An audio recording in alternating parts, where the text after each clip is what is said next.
welcome. All right, there we go. Good evening. Good evening and welcome, welcome, welcome. Good Welcome evening. all. How are you? All right. I'm thankful that you all are taking a precious Friday to talk about the craziness of the world. Well, it's not the world. What about here? The world, man, it's the world. Okay. Yes, folks. Let me introduce myself. I'm Baba Mosi Matsimula, president of the Woodson Banneker Jackson Bay Division, UNIA-ACL RC2020, and with me as co-host is I'm Congo, Africa, although I'm known as Tony Stamp anyway. I'm the vice president of the UNIA local division of DC of Division 330, Jackson Bay Division. That's as high as it gets. all right. Okay, and welcome, Dr. Julie. Now, let me say that it's always a pleasure to have great folks on this show, and tonight we're particularly proud to have our guest presenters, Sister Jacquine Lookman and Brother Tom Porter, and we're going to, I'm sure, for this subject matter and for these two people, this probably the time we have is too short. But Brother Tom, I understand you only have an hour. Is that well? I'm okay. You're okay. I'm okay. All right. I'm normally on Fridays. I'm either out listening to music or I'm in my bed at this time. Okay. Well, there goes that was an introduction of myself and co-host, and you're on, for those of you who are on Facebook, you're on with us here for the Freedom Friday Forum of this date, March 14th, 2025, and we have a really interesting subject matter to deal with here, and that is Maga. And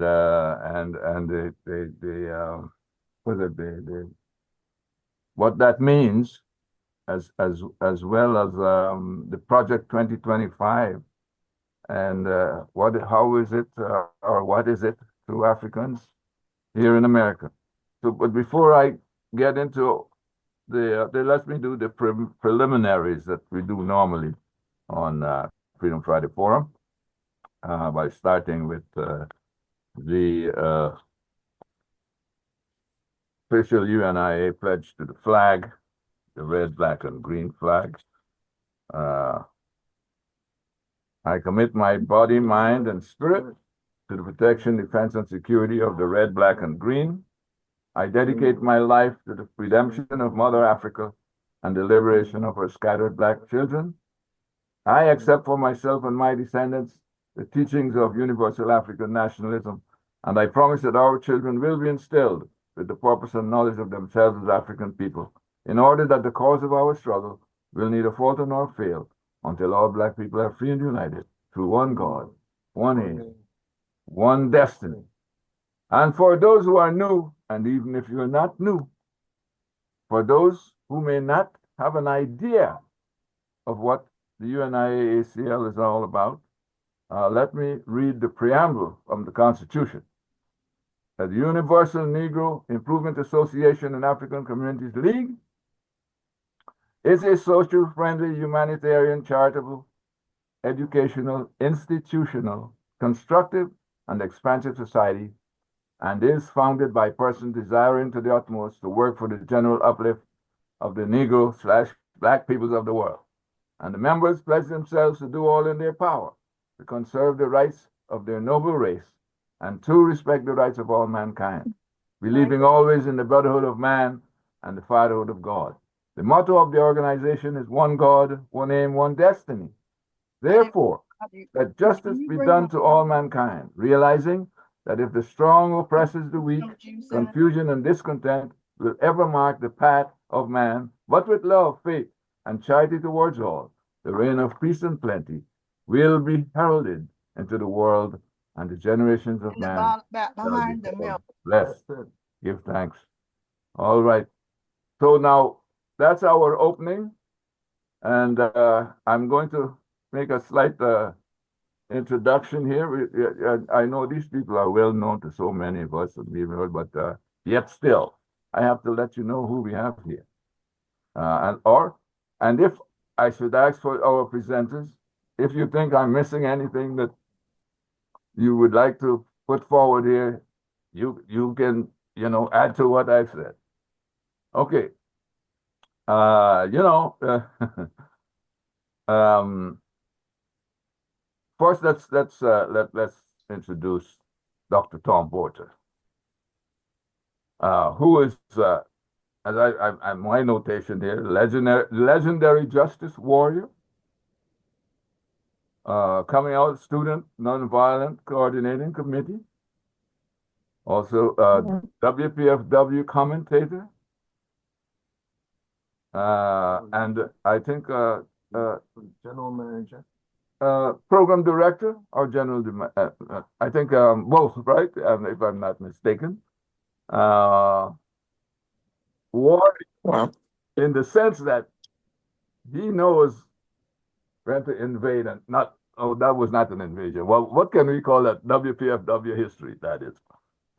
We wouldn't go into that. But for those who don't know, ask me later. Yes. Musicologist, educator, director of Black Studies, Ohio University. Also, this is a short thing here, but I must add, he is a recipient of the Marcus Mosiah Garvey Outstanding Community Service Award from the Woodson Banneker Jackson Bay Division 330. And we thank you, my brother, for all that you're doing and all that you have done and continue to do. And that's for, if you feel that you can add something here, you can go right ahead. You're muted. You need to unmute.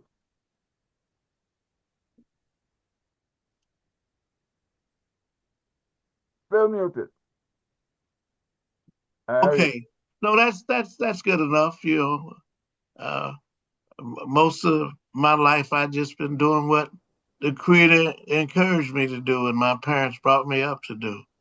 And that is to fight for the liberation of our people, wherever I was or whatever I was doing. That's been my mission. Thank you, my brother. You're being very humble, and I appreciate that. Now, Sister Jackie, here's another warrior. I mean, you talk about a justice warrior. She's one of the top members of the Black Alliance for Peace. Yeah, I'm saying that because that's all I know. You can correct that later. Anti-fascist, anti-imperialist. He's host of the WPFW program Darker Than Blue. That's a Friday evening feature that prepares us here in Washington, D.C. and elsewhere to be ready for this fascist creep that is coming on right now. And she's been outspoken with that, and I give thanks that we have such a sister in our midst in Washington, D.C., and who's continuing this fight for freedom and fight for justice, fight for equality. Now here we have, I should also say, I think you can make mention of something. I know I missed out something. I think that's good enough. I The mean, blog? You have a blog, I think. Is it a blog? I do have a Patreon where I have a series called History Rewind, and that's what I talk about, history. I just talk about the history that we do not know from a lot of different sources, once a week on my Patreon. It's patreon.com/LuqManNation, LuqMannation. Please consider becoming a paid patron. I write articles for the Black Agenda Report. And I'm also starting a Substack. So yeah, and I'm not the top member of that. That's not, I just assumed the position of chairperson of the coordinating committee, but I do not run things. I just, They can argue with me with that. I mean, they can argue with me. I mean, that's coming from me. I'm saying yourself. Oh, your voice is the voice of freedom, my sister. Oh gosh. And okay, so on the subject matter of Maga and Project 2025, I think first I'll go to my brother Tom and to make your comments or how you feel. You start anywhere, but let me. The question is, should we consider this MAGA group just a bunch of blowhards, or should we be afraid of them? Well, I don't necessarily think we have to be afraid of them. I think we have to know who they are. They're not really anything new. They're the evolution of the same people who basically entered into what we consider slavery, which in and of itself was a genocidal act. The kernel of fascism has always been present in American life, in Western civilization, period. Whether you talk about neo-colonialism, colonialism, or racism, whatever you want to call it. What we're facing right now, which is really interesting, what we're really facing is a civilization that's in decline. And they're behaving like a spoiled child who can't get its way. And but so to be afraid, I think we have to understand what do we have to do in this period? How do we respond to this? Not just, it's not an attack on African people in America, it's an attack on African people all over the world. It's an attempt to recolonize countries that were colonized before. But fortunately, it's interesting. I say to people that one of the benefits of this MAGA group is that it woke Black people up. Mm-hmm. Had Kamala Harris won the election, we would have went to sleep again and start line dancing in the White House and eating soul food instead of being on our job. So, I mean, I think there are things that we have to do today. And first of all, I think we have to internationalize our struggle. I think that we have to quit maneuvering within the trap, which is America, and to get out of the trap. And I think that our movements, although well-meaning, we were going in the wrong direction. We were trying to convince people who we would never be able to convince that we were worthy of being connected to them. Right. And my father used to say over and over again, he'd walk through the house and he'd look at me and he would say, "Tommy, a peck of wood ain't shit." And it wasn't a comma, it was a period. And he would just say that. We wouldn't even be discussing white people, but he wanted me to understand, not that all white people were bad, but collectively, he was expressing what both Malcolm and Dr. King expressed, that in the final analysis, we have no reliable white allies. And we have to understand that. Right. I'll stop there. Okay. All right. Okay. Well, Sister Jackie, you've heard Brother Tom, and I know you have your views as strong or stronger or whatever. Let me hear your views, my sister. I mean, what else you want me to say? On top of that, that was it. He had me at Peckerwoods ain't shit.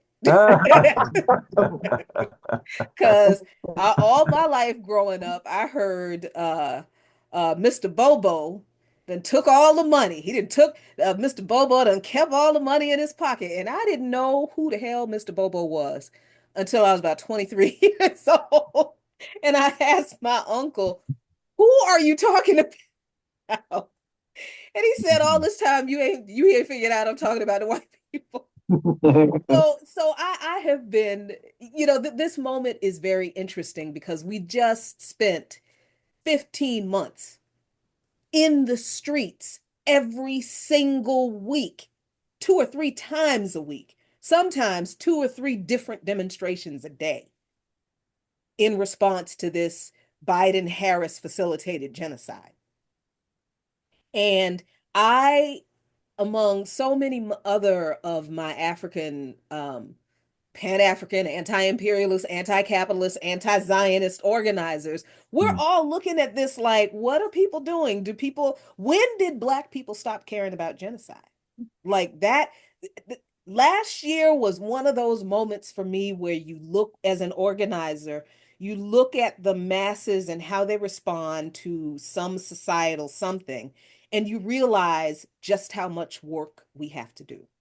That's what we realized, I think. That's what I realized last year. Our people slept. A lot of our people completely ignored this genocide for all kinds of ridiculous reasons that they gave for not caring about what Biden-Harris um, uh, facilitated being done to the Palestinian people.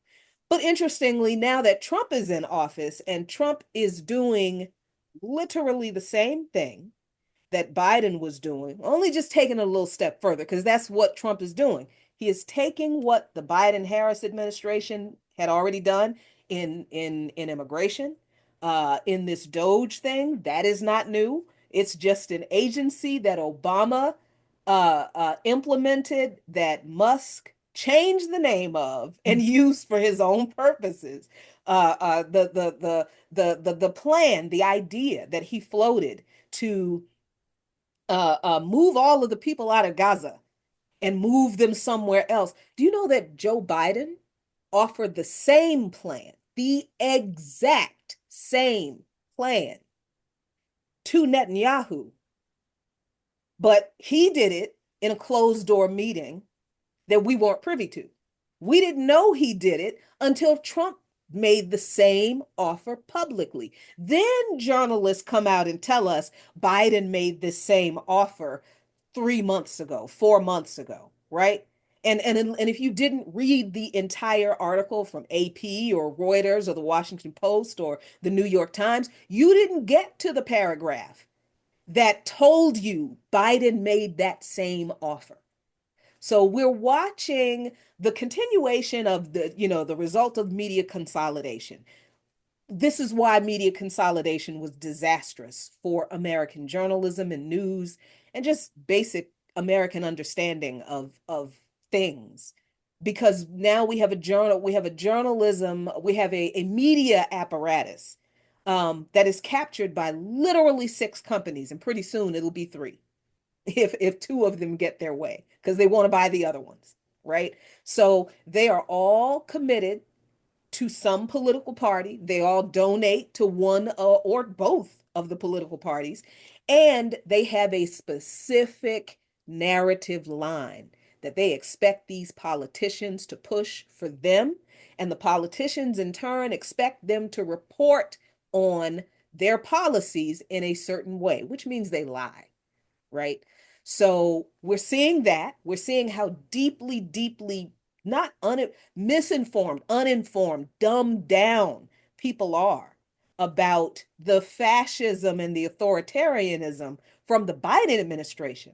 not just in Gaza, but the federal charges, the federal RICO charges against Stop Cop City protesters in Atlanta, the refunding of so many police departments, even though they were never defunded, they just got more money on top of the money that was not actually taken from them. The increase in the Department of Defense budget.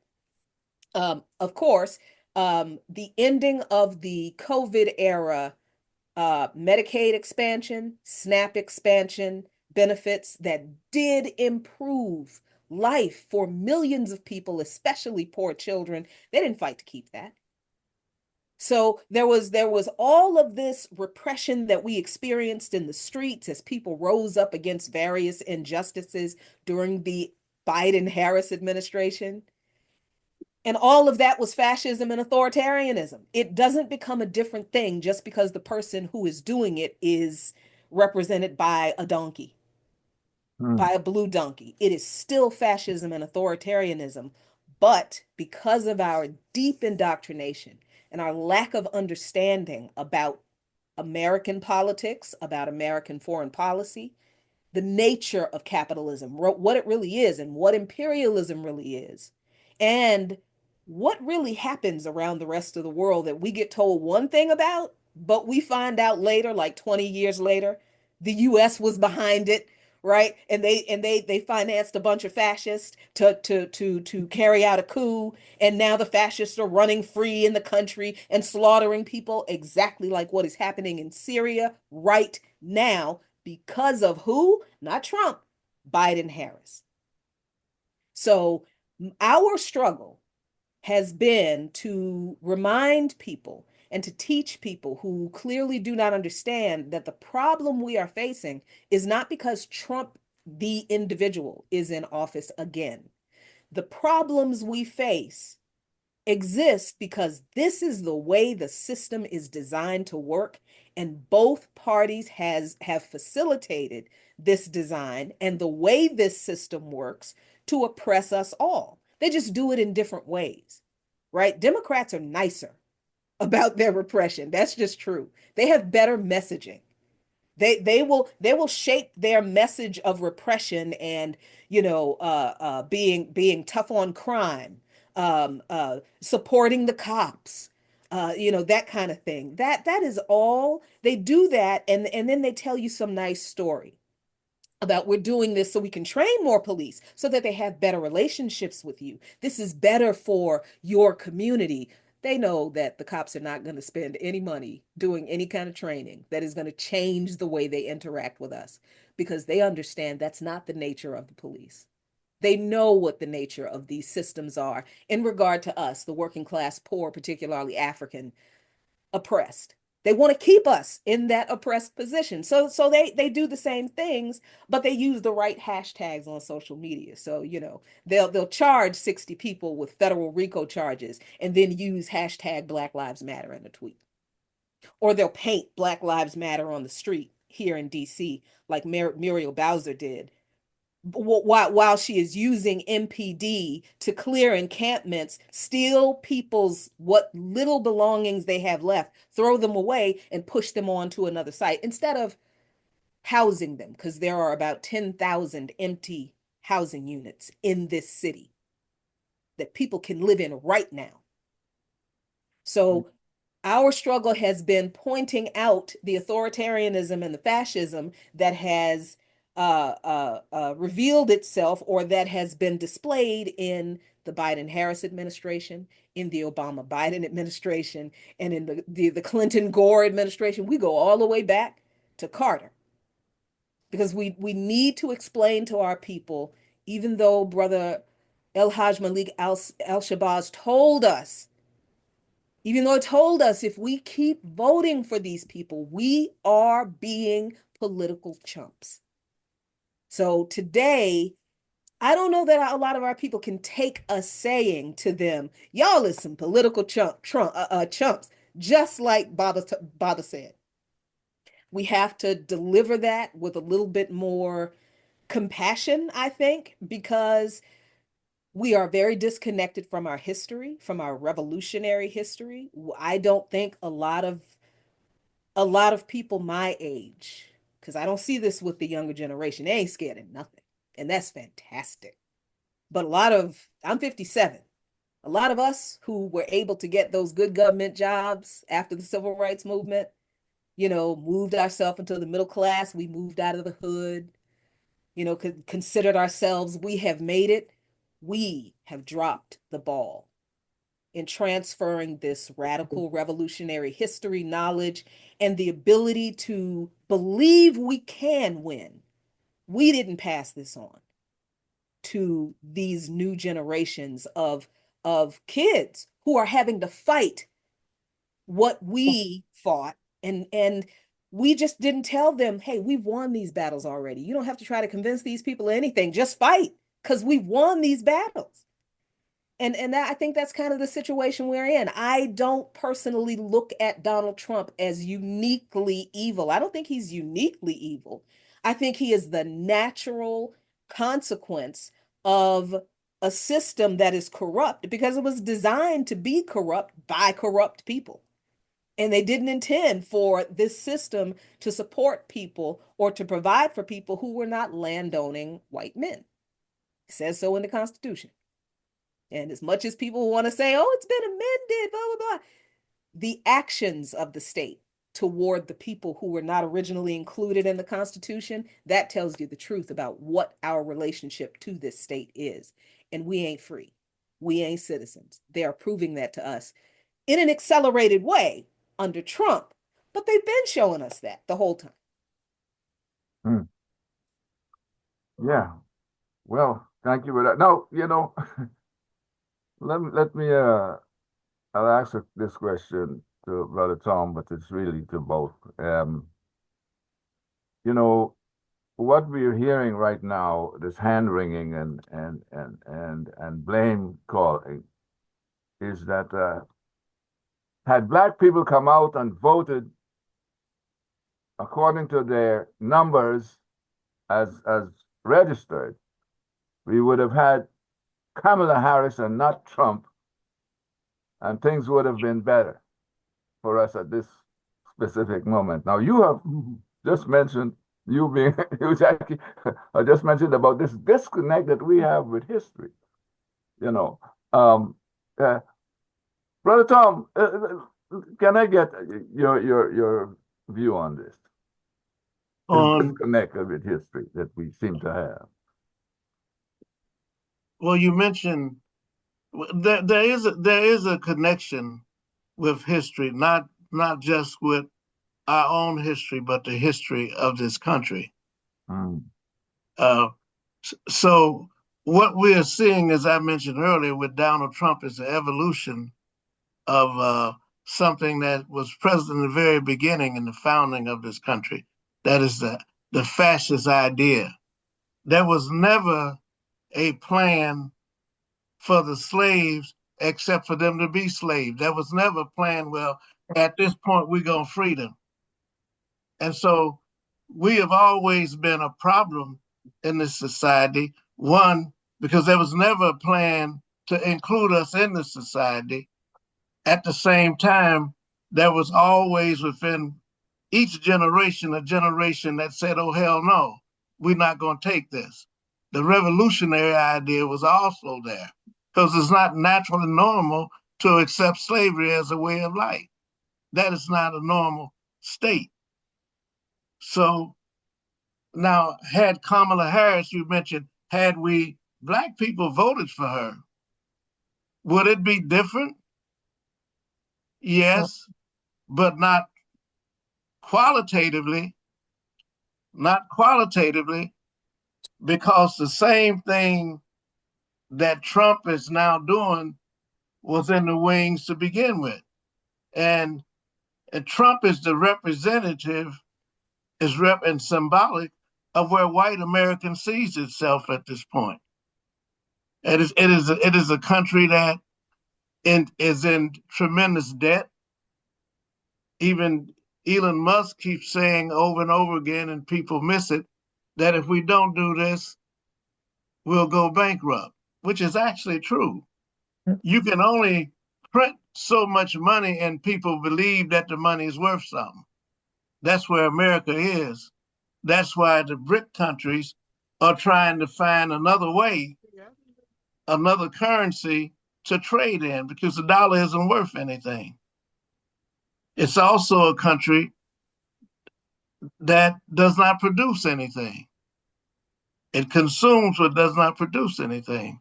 So it is, Trump represents the desperation of white people at the seeming demise of themselves. They can see it. And they can see it. And that's why there's this attempt to appeal to the most basic instinct of the average white person who should be joining the revolution with black people, because they don't have nothing. They don't have nothing. And that's why Trump, he went after the district and Black Lives Matter because it's symbolic to them crackers out there in Ohio and Idaho and what have you, that the black folks got our capital. It's low-hanging fruit because he's not really winning. He's not really winning in the rest of the world. Africa is waking up slowly but surely. Latin America, one of the things that Dr. King said, he said, Black Americans will never be free until a long night of imperialism is lifted from Asia, Africa, and Latin America. That's where we are. That's where we are. So what should we do? Which is the question. My good friend Bob Law used to say after we would all say something, and he would say, and therefore. And therefore, what is it that we should do? I think there's several things that we should do. I think one is we should recognize, and I've thought this for a number of years, that Black people as such really don't have a future in America. We can be on reservations like the Native Americans, or we can exist, but we don't have a future. Because why? Because America doesn't have a future. And Malcolm and Dr. King and James Baldwin and Marcus Garvey, everybody tried to tell us that. Du Bois left when he was in his 90s. So everybody tried to tell us, in many ways, they would say, who wants to integrate into a burning house? Who should vote for the lesser of two evils? You can hear Baldwin, Dr. King, Malcolm X, they all said it. But we kept trying to convince, as I say, we tried to maneuver within the trap. I'll tell you how dumb I was, not paying attention when they passed the Voting Rights Act. I thought it was over with, that we could vote forever, only to find out that it had to be ratified every so often. So it's always been like that, but we have been going in the wrong direction. We've been trying to convince the devil, as Baraka said, he don't know anybody's seen God, but everybody's seen the devil. We've been trying to convince the devil that he or she is worthy of us being with them when we should have been going the other way. Everybody told us that Africans should unite, whether you want to call it Pan-Africanism, whatever you want to call it. But Pan-Africanism, the unity of African people, is important, is necessary. That's why I say we have to internationalize our struggle. We should at least have observer status at BRIC. We need to move our struggle to another level, because again, why would we want to be a part of this? Why are we trying to convince white people on their campuses that what's it called, this whole thing about teaching Black history and what have you? Black history, political education should take place in every Black neighborhood, in every church. We should have independent schools. weekend schools and what have you. And the kernel of all of these things have always been there, the Panthers and the breakfast programs. As a matter of fact, when they saw Black people doing for themselves, they started the poverty program. We can't have Black folks doing for themselves. So we're going to have to do those things now. We're going to have to start Saturday schools. We're going to have to find ways to be independent and self-reliant. You can begin to see, I'm not watching Burkina Faso now, and what they're doing in Mali and Burkina Faso and Niger. They're beginning to depend on themselves. I mean, they're beginning to grow onions instead of importing onions. Could you imagine that they convinced the Ghanaians to not grow rice the same way they did with the Haitians and to import rice? So we're going to have to reverse all of that. Our dialogue among ourselves has got to change. And we can't, when we say Pan-Africanism, if you're not talking about Du Bois or C.L.R. James, if you're not talking about the founders of Marcus Garvey, of Malcolm X, you're not talking about Pan-Africanism. And we got to be very clear. We got to also be very clear that our leaders have betrayed us. AIPAC gave the Black Caucus $12 million to not say nothing when they went after 6 Democrats, 5 of them who were Black, 4 of them were women. And that includes everybody you thinking about, from Jacquine Jeffries to no Jeffries. All of them took the money. So we got nothing coming from them. That's why you don't hear anything coming from them. So we're going to have to allow leadership to come. Leadership will always come. One of the things about the 60s, leadership, people became leaders through struggle, through activities. You didn't just say, I'm a leader. You earned that. The people would respect you if you were struggling. We're going to have to do all of those things. And we look at these young people fighting and shooting each other. One of the things that happened in the 60s, that the Black on Black crime went down. Fighting between Black youth decreased, because when people are organized and are fighting, and people say, we can't do anything about these young people, you can. We've done it before, and we can do it now. So we've got to really rethink this. And as the sister said, some of us got good government jobs, and that's about to end. And it's nothing wrong with having a good, listen, the descendant of our ancestors bought us anything that we want to have. But they also bought us liberation and struggle. And that's the part that we forget.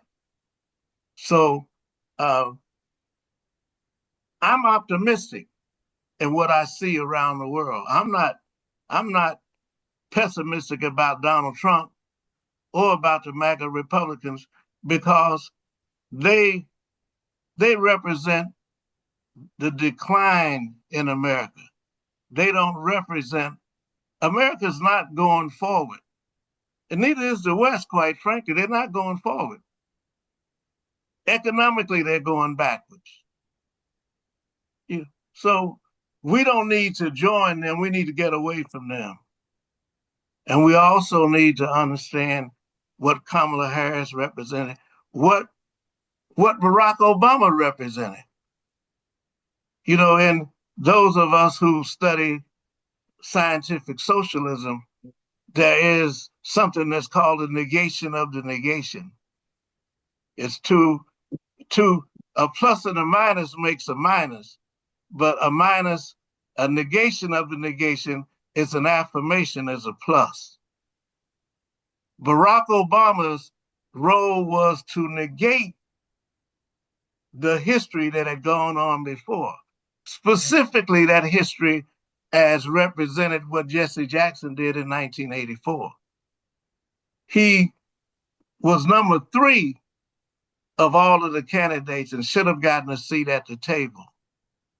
Should have been the leader of the Democratic Party. That's why the whole Jaime thing was just that. It was a hoax. The JDL interrupted Jesse when he announced that he was running for president in the convention center in DC.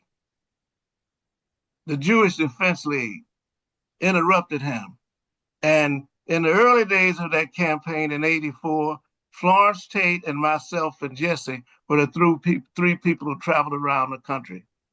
And the JDL hounded us every place we went. And the only protection we had was the FOI. Farrakhan put the FOI. We did not have any protection.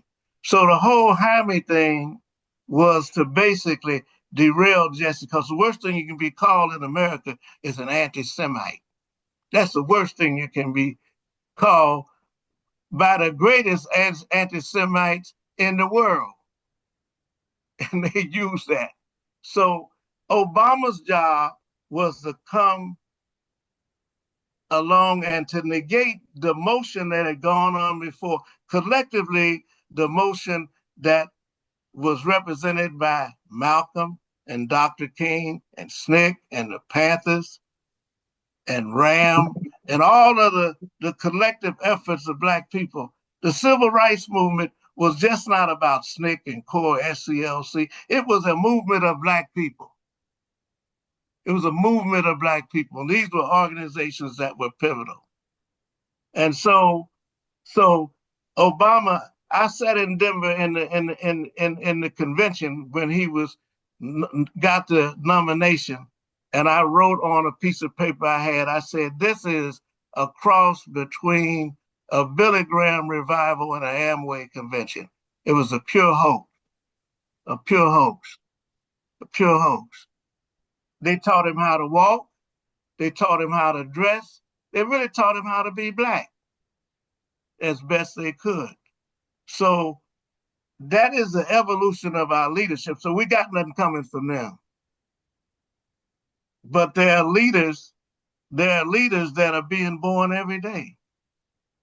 Being born every day. In every neighborhood, on every street. There are leaders that are being born. So we've got work to do, but it's good work. Because now we have to decide that as a people, we're going to be free, independent, and self-reliant.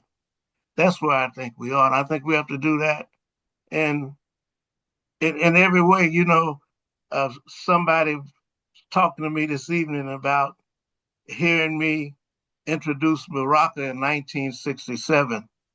It was an FBI tape that's on it's on YouTube. I never listened to it until last year. I forgot I was there. So I've been having to duck and dodge. That's why people don't know what it is that I do, what I've done, because I've had to do so many things just to survive.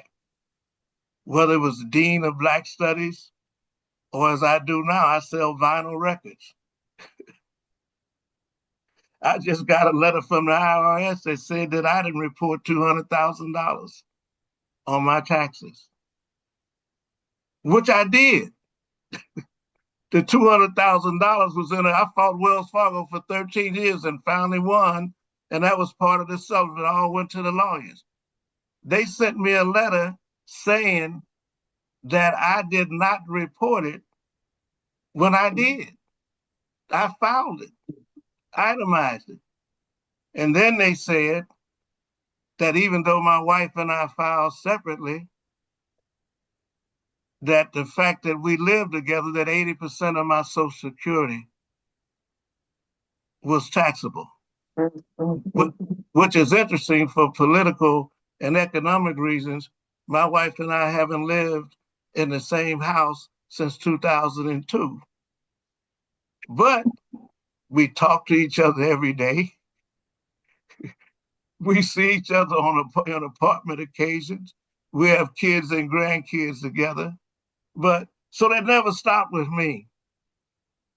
But I don't really worry about it because it's part of the journey, you know, and I'm crazy enough to love a good fight. So I just think, one, we got to internationalize our struggle. Two, we got to become independent and self-reliant. We can't worry about this stuff. They're going to cut this off from the schools and what have you. I remember when there were no schools for us to have things.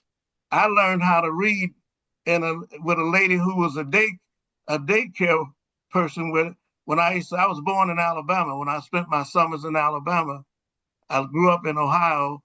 There was a lady who used to keep us. She taught me how to read at 3. So we're going to have to do all of that. We're going to have to do all of what our ancestors did. We're going to do that all over again, but in the 21st century. Yes, sir.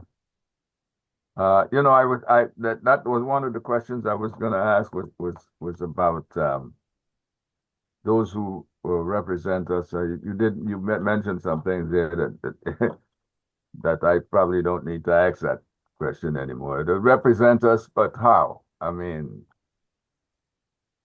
it's all They where the don't. money is, isn't it? I mean, they're being bought out.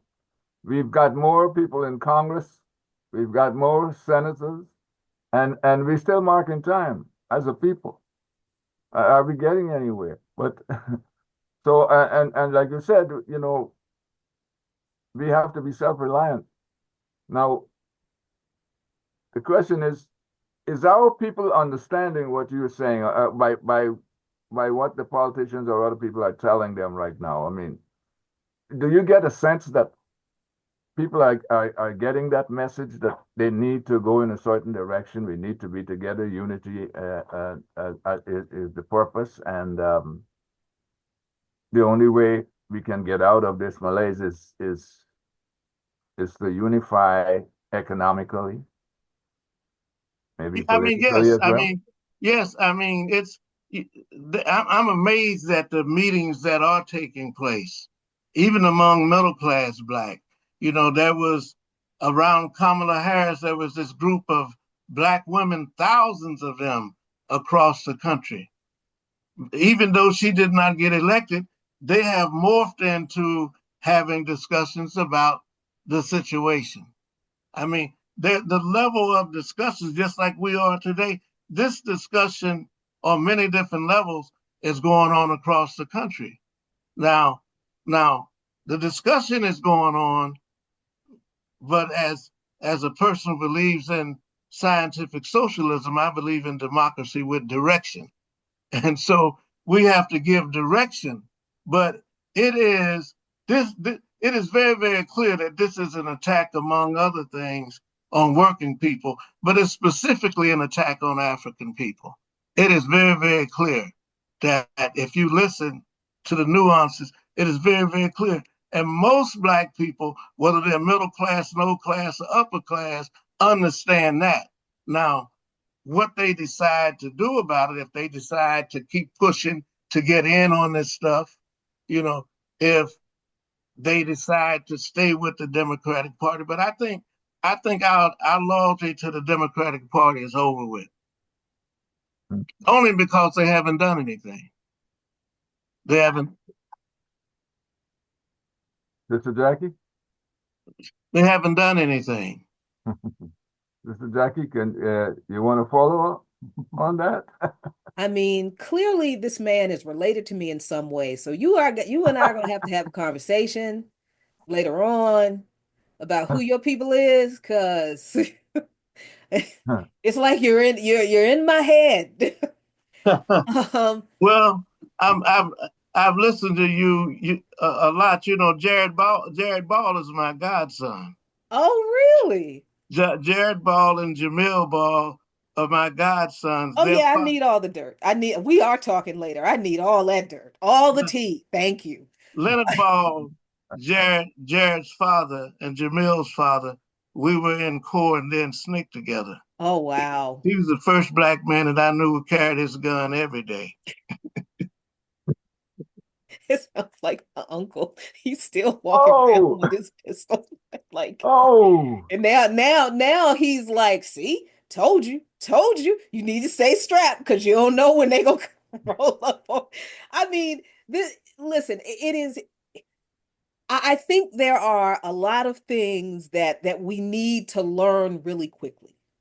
Um, and this history is part of it, but also the things that you mentioned that we need to do to become independent, to be self-reliant. But the thing that I always get stuck on, that people always say, that I feel like I always have to explain, is that we need to be unified. Here's the thing. Here's the thing, though. Unity assumes that we're unifying on the same thing, on things that we can agree on, right? The idea that we just unify because we're all Black. No, no, because I'm not rooting for everybody Black. I'm not rooting for Beyonce. I am not rooting for Kendrick. I'm not rooting for the Obamas. I'm not rooting for Joy Reid, not Melissa Harris Perry. I'm not rooting for anybody on the CBC. Do you understand what I'm saying? I ain't rooting for none of these athletes except for Colin Kaepernick. But Mm. but you know what? All of the Black people in this society that are used by the system to silence us when we challenge. And it's the celebrity class, it's the athlete class. They do it all the time. Like some horrible thing will happen, like the genocide, right? And a big cultural thing happens, and you're expecting your favorite Black artist to say or do something about this horrible thing that Black people are supposed to be so upset about it, and they don't. And then people like me come along and give an analysis. Hey, it's cool to like your favorite celebrities, but these people are not political in the way that you need to be political. They're political in chasing their bag, right? So they will do whatever they have to do to get more money for themselves. They are not doing any of this to raise any issue that is important to you. And when we try to tell people this, that, the celebrity class are in this for themselves, most of them. Until they prove otherwise, we have to assume that they are enemies of our people. And what do we get when we tell people this? We get attacked. We get told, oh, you just don't want people to enjoy things. You just let people have a good time. Oh, it's not that serious. So there are some of us who really just want to be comfortable, who really just want to enjoy the things that we have access to and have a little bit of whatever it is we think we have. They want to put their head down and hope that it all passes over them.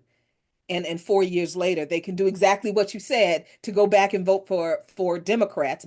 It won't be Kamala Harris. The Democrats are never going to have another Black candidate. If they still exist, do not expect another Black candidate for the Democrats for at least 2 election cycles. They ain't gonna do that again. But what people want to do, what a lot of our people want to do now, is really just to get past these 4 years, hope that they don't get impacted by anything, so they can turn around and vote for the Democrats to bring things back to normal. And the problem is that normal was authoritarianism. It was liberal authoritarianism and liberal fascism. So I I do see a lot of activity, organizing, a lot of talk about resistance, but we're talking about liberals, right? Who are organizing to do just that. They're organizing to determine, how do we win again in 2028? They're not organizing to determine, how do we meet the needs of the people who are being negatively impacted by the policies from this man's administration. And do you know why they're not? Because they know that the policies he's using are policies they use to do the same thing. They don't disagree with a lot of what he's doing. Democrats have tried to do some of the things. They have done some of these things. They just haven't been as blatantly, overtly hateful about it. And they have not taken things to the extreme that Trump has. He has escalated some of these acts and presented them or carried them out in a really brutal way. But I don't think the people, the millions of people that Biden and Harris deported, are appreciative that Biden and Harris didn't do an ASMR video of them when they were before they were going to, put the leg irons on them and put them on a plane. Deportation is deportation, and it's cruel and fascistic, and it's an aspect of settler colonialism that we reject. So why is the organizing and the conversations, why are they not focused around how do we deal with these policies? What do we do with these policies that allowed this to happen?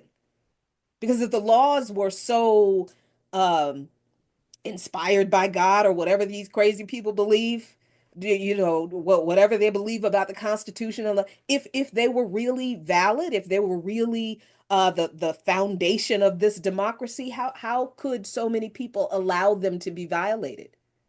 Right? So the question isn't for me, how does one person or a small group of people violate the laws? That's not because that's okay. But my question is, how are the people who are supposed to be the defenders of democracy, the opposition party to the overt fascists, how are they not defending the democracy and the laws and clearing things up and making things clear, and educating people and helping people not to panic and not to be afraid, because what this man is doing, a lot of it is illegal, and judges are ruling in that way right now. He was actually ordered yesterday to reinstate all those tens of thousands of people who were fired over what was that, 6 federal agencies? A judge ordered him to reinstate those people. Are they going to be reinstated though? That's the question. And that question should really make people wonder, wait a minute. If a judge has ruled that what he has done is illegal, why aren't Democrats doing anything with that ruling to make sure those people get their jobs back? Where are they? What they doing, y'all? They're not doing anything. So we've got people, I think you're right. There are people who are having these conversations, who are agitated, activated, but they're agitated and activated because it is Trump and they hate him. They're not agitated and activated to actually address the system that allows a Trump to not just exist, but allows a Trump to be a Democrat in the 80s and the 90s in New York, to be a lying, stealing, thieving real estate not developer, and do that in New York and in Atlantic City. Y'all do know that Donald Trump bankrupted a couple of casinos in Atlantic City. So if anybody believes that this man is going to give them some severance pay for 8 months, oh my gosh, we can't reason with that kind of with that level of intellectual disconnect. Like, this man is a liar and a thief, but you believe him when it comes to firing all the DEI hires from the government, getting rid of all the woke people. And you're right, that means all the blacks. To them, it means all the black folks. It means all the brown folks. It means all the queer and trans folks. All the others, he's going to get rid of them. But then a funny thing happened, because a whole bunch of white people got caught up in those firings. And now they're confused and angry. And I'm sitting here saying, this is what the attitude has been among your people since you came here.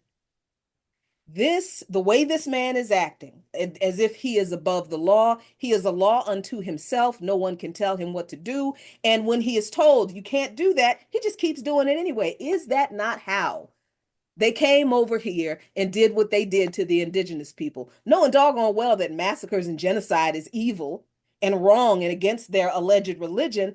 But then the higher ups, the white supremacists and their alleged religion, interpreted the holy texts that do say you shouldn't run around and just slaughter people for no reason, and you should fight for justice on behalf of the oppressed. Well, the settler colonial fascists in the Catholic Church came up with the doctrine of discovery in order to justify this psychotic way to take from other people so you can be enriched. So what we're watching with the Trump presidency is the psyche of the white supremacist settler colonist.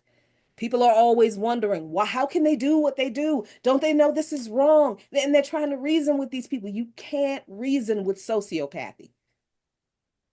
And if this moment doesn't reveal to us, not people who believe those folks, I don't know what to say to them, but for us, if this moment doesn't reveal to us that we have to disengage with trying to convince white America that white America is the problem, I don't know when we're going to get it. I really am very concerned about that aspect of it. How many of us are going to continue to believe that we can get something positive for ourselves from people who have a almost 400-year track record of kicking our asses every time we ask?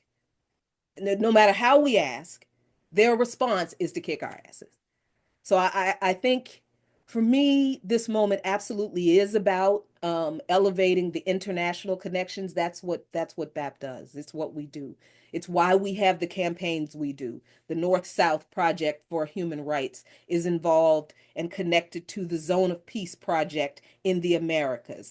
We have the Shut Down AFRICOM campaign. We are working closely with comrades in the AES. We are working closely with comrades in Sudan. We're working closely with comrades in the PAIGC, Guinea-Bissau. We understand and we believed Brother Malcolm when he told us, if you think you can solve the problems in Mississippi before you understand what's going on in Congo, you will not solve the problems in Mississippi. And if you think you can understand what's going on in the Congo without understanding what's going on in the Mississippi, then you can't. We understand from the Black radical tradition of our fathers and mothers in revolution that the only way we can win is through international solidarity. We are intentionally separated from the people around the world who are actively engaging in anti-imperialist struggle against this beast right now. They're waiting for us to stab this beast in the heart because we are inside the beating heart of this system. Right? So we cannot win this battle against this system by aligning ourselves with the system, saying that we're foundational Black America. These people don't care. They know we were here since before 1692. They know that. And they don't care. They have no intention of ever doing anything about reparations. Stop believing these people's lies.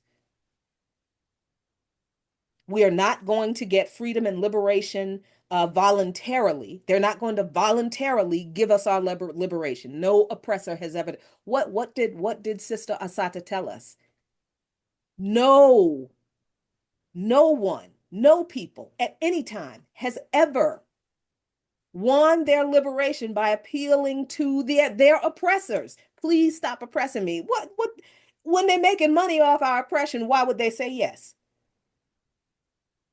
The only reason slavery ended was because we made it untenable.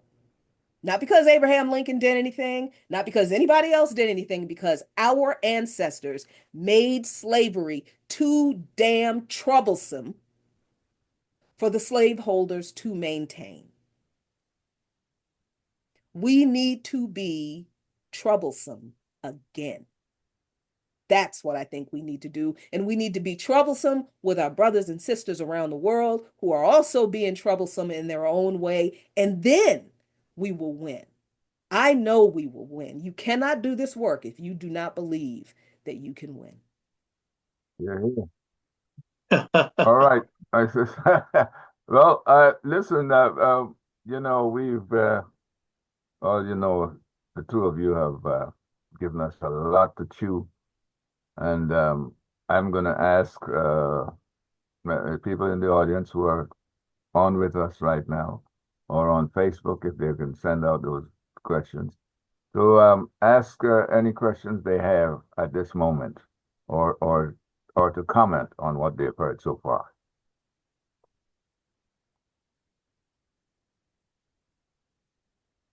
Let me say something. We can't come together if we don't love ourselves and love each other. And we can't come together because of all the divisions that we have. South Africa, brought charges against Israel and its genocide, but no other country went and did that. No one else stood up. So therefore, like it's like South Africa alone is doing it because everybody's scared of sanctions and everything else that this country can do to people. But for us to win, we have to win doing quite a few things. There's something I found out yesterday. This country has 6,000 hospitals. Only 2 hospitals are Black owned. And we have a health problem. You sure they're Black owned, bro? And even then, we're not sure they're Black owned. Yeah. There's no reason for, we are in charge of our of education in most of our cities. We have the votes either on the city council or the school board, and we're being miseducated.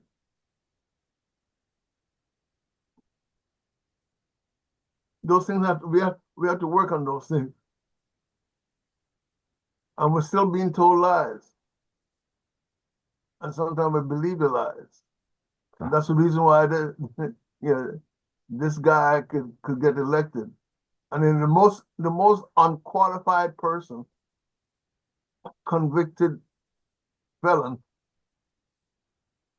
a multi-convicted felon, and everybody, say he's gonna make America great again, when America has never been great to Black people anywhere in the world. France, Germany, the Middle East, and everything else. We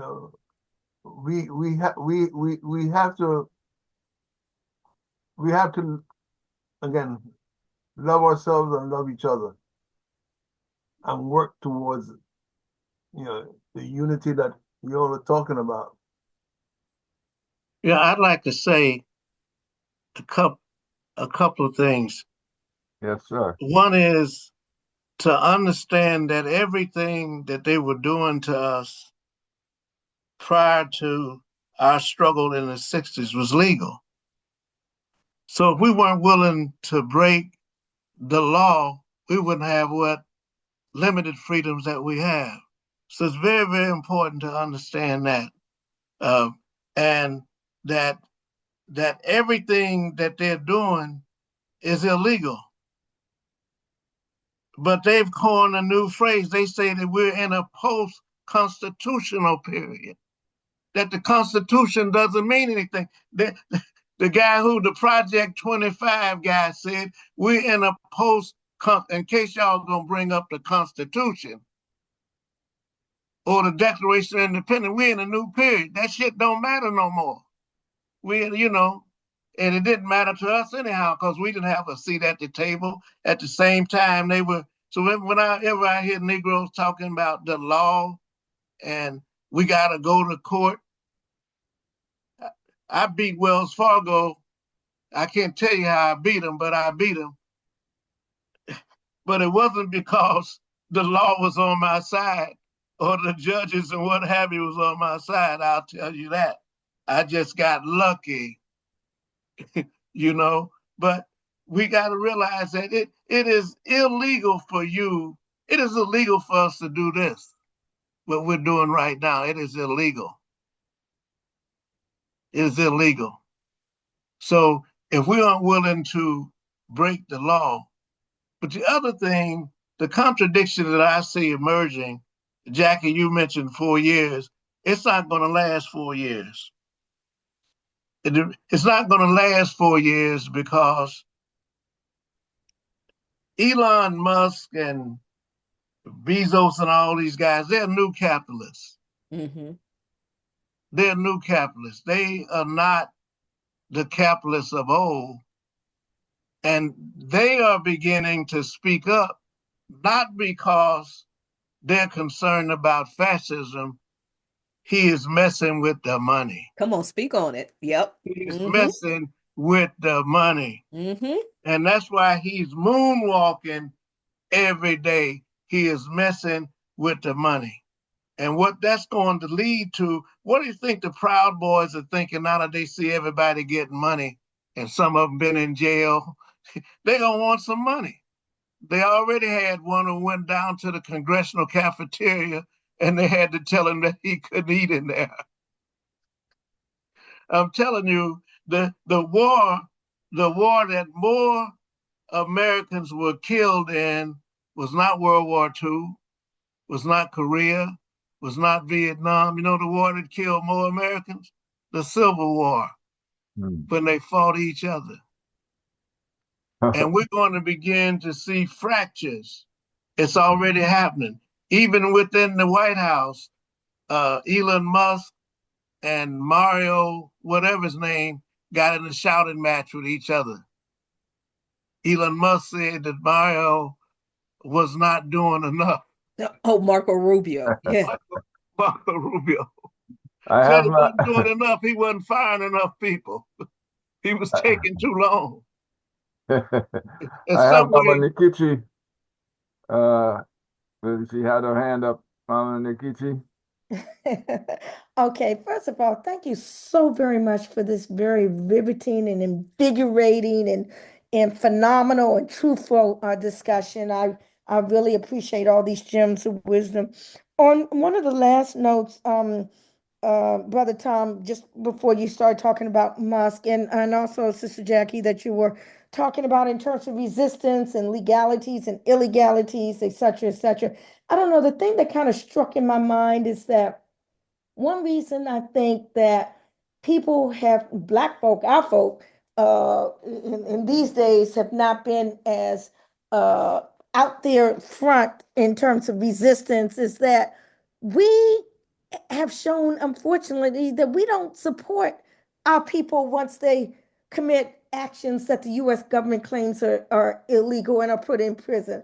I mean, we have our freedom fighters just now crawling out of prisons and dying after they finally get out after 40, 50, 60 years. Michelle McGee's Dr. Matulu Shakur. I mean, the list goes on and on. Folk elders, Leonard Peltier, after 50 years in prison. And those who come out, dying almost certainly, Geronimo Gijaga. And these are people who stood up. And, despite being victims of the war of COINTELPRO waged against us and the like. I mean, I'm not speaking about other people. I'm even speaking about myself. I mean, I went to jail along with, Jesse Jackson and Dick Gregory and all them for fighting against apartheid in South Africa and the freedom of Nelson Mandela. And we have our own freedom fighters here. And we don't do the same and have not done the same thing over the decades with respect to them. So I guess the thing I'm putting out there to all of us, myself included, is that when do we stand up for our people who stood up for us in a manner in which we have done for the Palestinians, okay, we for all of Southern Africa and the like, so that people would be more um, emboldened, shall we say, to do what is necessary, Malcolm said, by any means necessary, to be able to turn the tide. Thank you, Mama well, I mean, you're so right. That's why I mentioned the negation. Uh, this particular country wanted to make sure that a generation out of which these freedom fighters came and ended up incarcerated for fighting for their rights and our rights, that we would never have another generation like that. How many times have you heard school teachers say, I don't know why we have to have all this black stuff? That was a period when black history was in every school in the black community. When you look at DC, where you have all of these schools that are named after black people. So we're going to have to negate the negation. In other words, we got to negate the Obamas and that what all of that meant, and build on what was started before they came on the scene. So we forgot about the brothers and sisters who was in jail. We forgot about them, but we were told in so many ways, even those, and there are people who've been struggling for the freedom of political prisoners ever since they went to jail. But over a period of time, people always wonder what happened at WPFW with me. The Jews who ran Pacifica said, we got to stop this nigga. Do you remember all the people that I had on WPFW? Did a program on Rap Brown, 2 hours on Jamil Al-Amin. Interviewed, what's the brother's name? I'm getting old. Mumir, on, from prison. Leonard Peltier from prison. They can't have that. And them Negroes at WPFW went along with it. Some of them did. They said we couldn't have it. They sent one Jew in to tell me that I shouldn't have Phyllis Bennis on, and she was a Jew. Yeah, right. They told me, they said, but we have to reach back and build on the things that our ancestors did, that we did. I mean, I'm still alive. I mean, I knew Rap when he was Rap. I got pictures of him in my bookstore in Cincinnati.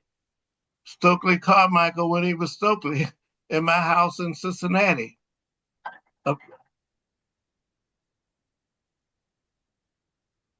I'm sorry about that. No, okay. Oh, you're so right. We forget. And listen, as they say, when I left WPFW, I was carrying a stick. I was unemployable. So yeah. I mean, I've been there. People would invite me to lunch, put a straw in my brain, and wouldn't even give me cab fare to get back home. So, well, that's scary. That's still scaring a lot of people, my brother. So, let me get to Mama Tenda. You had your hand up. I put it down because I had put it in there, and I was just going to say, Mama and Nkechi, you already know the mainstream blacks don't see political prisoners as representing them because they don't want to be associated with and I'm saying what they refer to as radical.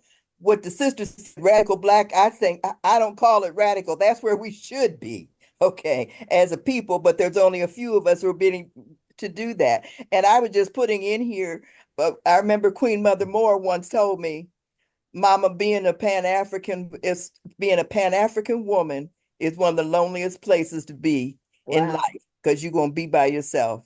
Wow. And as Dr. John Henry Clark always said also, we don't have any friends. So we're going to have to just continue to stick together and understand that there's a few of us going to keep the war going. That's it. And as the sister Jacqueline has said, as a Pan-Africanist, we know that our fight is international. And that's the only way we have numbers when it comes to, and like we have said, we've got folk on the continent who are beginning to wake up now and get it together. And to me, Mama, that's what we're going to end up having to do. And I'm saying, I remember you, Mama and Kichi, and all the work that you did, and it's what you did when you were at Howard and when you left and you went to up to UDC, and how you had the students involved in terms of addressing the issues of the political prisoners, and how you were on the front line of dealing with the disproportionate in jailing of crack cocaine and so on and so forth. Mama, folks don't even remember that, and that was yesterday. I hear you. And I'm saying, Mama, and you have been steadfast. You know I love you. You've been steadfast always, and you have never given up the fight. I truly appreciate you for all that you do. Well, you have been my model and my example. So thank you, my sister. Yes, indeed. And All right. We have a rising star, and Jasmine Crockett. Hey, I don't know. no, well, look, Uh-oh. Uh-oh. I have said that I'm going to be nicer this year. That's what I said. It's March. I don't think it's going well. Let's have, time has run out on us, and Yes. I'll ask for final words. Yeah, so I keep in mind that in every revolutionary struggle that I've read about, majority of the population is never interested in revolution. It's always a small group, a small subset of the population that does this job of taking the whole revolution on their shoulders for the entire society, while they are providing political and popular education to people who aren't interested about why they should be interested, while they are teaching their people skills like community defense and self-reliance, and while they are setting up their mutual aid and support networks, and while they're working out their physical defense, if their revolution has to come to an armed struggle. So a small group of people in every society is always the vanguard of the revolution. The masses come along, they seem to come along from what I've seen after some successes are achieved by the revolution, and people get the idea, they get this spark that, oh, those crazy radicals, they're right. They can make some changes. This can be different. We can do, and then you have more people coming. And we found, and I'm going to leave it here, we've applied that idea in the Black Alliance for Peace in building out the formation. So we say all the time that we're building the plane as it's flying, but we're really not. What we're doing, what we did with BAP was to work out, to literally live out that principle of build it and they will come. Build the revolutionary structure and people will come. And that's what we did, and that's what we continue to do. So there will never be most of our people who will be interested in revolution. Most of our people ain't gonna be socialist communists like me. That's okay. And a lot of our people are deeply indoctrinated against communism and socialism because of this capitalist system and the intentional way they have tied communism to Black radical action. Every time they've come after us, what have they said? They've said they were influenced by Russia. This is communist agitation. This is outside agitators from the Kremlin. This is Marxism. And then, they brutally repress people and throw them in prison for 40 years, solitary confinement for 20. And the rest of the Black folks are like, well, I don't want that socialism or communism if that's what you're going to do. So that's what we're seeing. And we're even seeing Black people who don't know what socialism and communism are. All they know is that this government hates it, so they don't want it, right? They don't want to be targeted like we were. So that is just the reality. Some people are going to be afraid. Some people are going to be complicit. And a few of us are going to fight like hell for everybody else. Well, first of all, it's interesting because when you mention Marxism or communism, I've heard people say, well, I don't need to get my ideology from a white man. Interesting enough, Marx himself said that the ancient Egyptians were the first ones to deal with the issues that he was dealing with, philosophically and politically. So, so it is natural for us. We don't really need Marx. Marx said, please save me from the Marxists so they'll be the worst. Marx was his name. He just happened to stand in, but I like to, we were talking about movement and revolution and what have you. Oftentimes in struggle, I mean, you're doing what you're doing, and then there's this oh hell no moment. There are these oh hell no moments, like George Floyd was oh hell no. You can't murder somebody like that right in front of everybody like it's a soap opera. And there were these in the 60s, there were these oh hell no moments when the police were doing what they always did, but it was a moment when the people said, oh hell no. And so you got large numbers of people.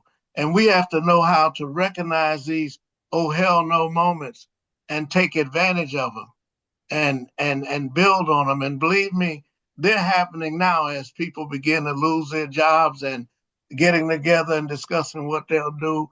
And some people will become radicalized. I mean, some people, I'm surprised that people are just letting them take their jobs. I'm surprised. I once had a job and the white folks told a man to fire me. I told him I couldn't be fired. I wasn't in a position to be fired. I had a wife and kids, and I ain't in a position. And in those days, he knew what it meant. In Cincinnati, we'd burn your damn house down.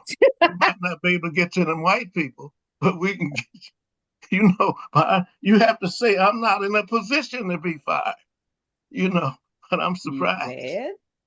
But these oh hell no moments will happen. And it's important to recognize because those are the moments when mass numbers of people get involved for whatever reason, but they see it as an oh hell no moment. That's what happened with George Floyd. Oh hell no. No, y'all can't do that. And it really, people rose up all over the world, but we didn't keep building on it, We got a walkway in DC, which was a good thing. I'm not poo-pooing it, but we can't just settle for symbolic things. I mean, people were excited about Kamala Harris and didn't know a damn thing about what a history of record was. And then, I'm getting mad at you if you say, I just say, well, I think y'all know what she stands for. I mean, I always win in presidential elections because I write my name in every time. I wrote my name in last year for president because that tells me that I have to take care of myself, that I can't count. I've been doing that for years. Sometimes I win a lot of elections. In DC, write my name in. Don't be bothered with this foolishness, thinking that something's really going to happen. Well, I thank you both. I am sure that everyone who has heard or seen, they might be on their phones. I don't know how they connected, but this has been a wonderful evening, a wonderful discussion. And I'm tempted to ask you both to be on again at some hell no moment, if that comes along. So oh, it will. Just give it a day or two. Well, we have to remember the story, Little Black Sambo. Did y'all read Little Black Sambo when you were kids? yes. You know the story, Little Black Sambo. The All tigers right. came upon Little Black Sambo and they wanted to eat him, but they couldn't decide who was going to eat him. So they fought each other and went round and round and turned the butter. And I Little just Black didn't Sambo, understand the butter part. I had the little book growing up. I just never understood that butter part. well, he made some pancakes. He put butter on the pancakes. Oh, So those are the books we grew up on, and Yeah. that's what they want us to go back to. Mhm. Well, it was a good story. Yeah, he was the only one who was in the history book, eating watermelon with oh boy, big yeah, lips. yeah. But we didn't understand the story. I didn't Mhm. quit eating watermelon, I'll tell you that. Eh, I didn't either, but I'm just saying, but nobody who is a 3 or 4 year old child want to associate with somebody who they had depicted in that way they made him look, Mm. and the way they talked about him. Because we was colored. We weren't black. Right, Yeah. Okay, right, so we didn't want to be little black Sambos. We want to be right. colored. Mm. Well, folks, before I close, I should say we close because we're all in this. Um, I would like you, Sister Jackie, if you would like to tell folks about how to reach you, or what your programs are. To again, repeat how people can connect with you and what your programs are. Yeah, I'm kind of all over the place, and I'm kind of reevaluating that Ah, about my life right now. uh-huh. Uh, but Wednesday and Thursday mornings between 8 and 10 a.m., you can find me on the Remix Morning Show on Black Liberation Media on YouTube. On Fridays at 5 p.m., you can find me on WPFW 89.3 FM and also on Black Liberation Media on YouTube and Lukman Nation on YouTube for Darker Than Blue. And you can support my work on Patreon, patreon.com/Lukeman Nation, LuqMannation. And you can always come out to a BAP Town Hall, BAP Mid-Atlantic, BAP DC, BAP Baltimore meeting, town hall, webinar, whatever, blackallianceforpeace.com. And I'm also a member of Plymouth Congregational United Church of Christ. So I'm one of those crazy Pan-African communist, anti-Zionist, anti-imperialist Christians, liberation theology Christians. Oh, Brother Tom, wishing you well for the business you do. Now, how can people, are you online? Can people make purchases through the web? Just give us an idea of how we can help out with what you're doing. After all, you know, you got to make a living too. Oh, I'm doing actually. I'm doing okay. Okay. I mean, but I drive a '92 Volvo wagon. I live a very frugal life, Mm. and I'm easy to find. I mean, my phone number is 202-553-0068. I mean, my enemies already know my phone number, so I don't mind. And uh, I mean, I say I do a lot of things. But right now, I'm busy. I have 7 grandchildren and 5 daughters, and so I'm I'm busy being a grandfather and uh, and trying to teach them things that I know, things that I think they should know. So I'm busy. I mean, I'm in the.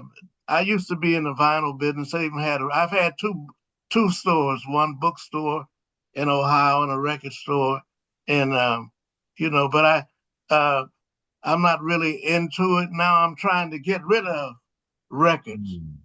I'm trying to get rid of records, and but I do if I do say this, and I teach it to my grandkids. If you're going to invest, begin with yourself. And I gave him a 3 volume set written by Arthur Ashe on the black athletes. They were autographed, and I paid $200 for them. I gave it to him. I said, "Now watch this grow." And about a month ago, I texted him. They're now up to $1,200. So one of the things that I do is that I will appraise the records that Black people have, or books, what have you, and because we just throw away things, you know. a first edition of The Bluest Eye by Toni Morrison is $8,000 or more. We just throw away these things. So begin with investing in yourself. If if you love yourself, you invest in yourself. I